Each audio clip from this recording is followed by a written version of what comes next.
ప్రభువునకు కావాల్సింది. ఆమెన్. ఆ గాడిద విప్పినప్పుడు ప్రభువునకు కావాల్సింది చెప్పండి అన్నాడు కదా. ఈ మాట తీసుకొని మన జీవితంలో అన్నిసార్లు ఉపయోగించుకోవాలి. ఆమెన్. నా మాటలు, నా తలంపులు, నా ఆలోచనలు, నా యొక్క చూపులు అన్ని ప్రభువునకు కావాలి. ఆమెన్.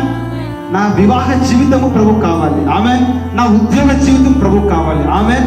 నా నడత ప్రభువునకు కావాలి. ఆమెన్.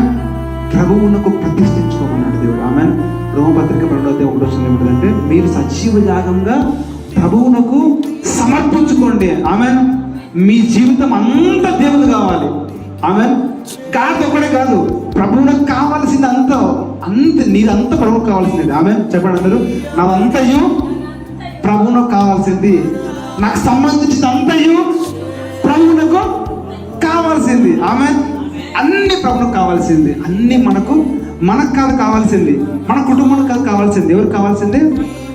మనం గనక ఈ రెవల్యూషన్లో కనుక ఉంటే, ఇగో ఆ గాడిద జీవితం ఎలాగ తనితైందో, ఆ గాడిద జీవితం అంతా కూడా చెప్పండి. అప్పటిదాకా గాడిద ఏం చేసింది?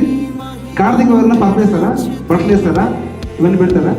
కానీ అది మంచిగా రంగురంగుల బట్టల మీద అంటుకోబోయింది. ఆమె ఎప్పుడంటే ప్రభువు నాకు కావాల్సిందని ప్రభువుకి అర్థం కావాలి. ఆమె అది దేవుడికి అర్థమైంది. నీ జీవితం గురించి దేవుడికి చూడమ్మా, నీ జీవితం గురించి దేవుడికి అర్థమైంది.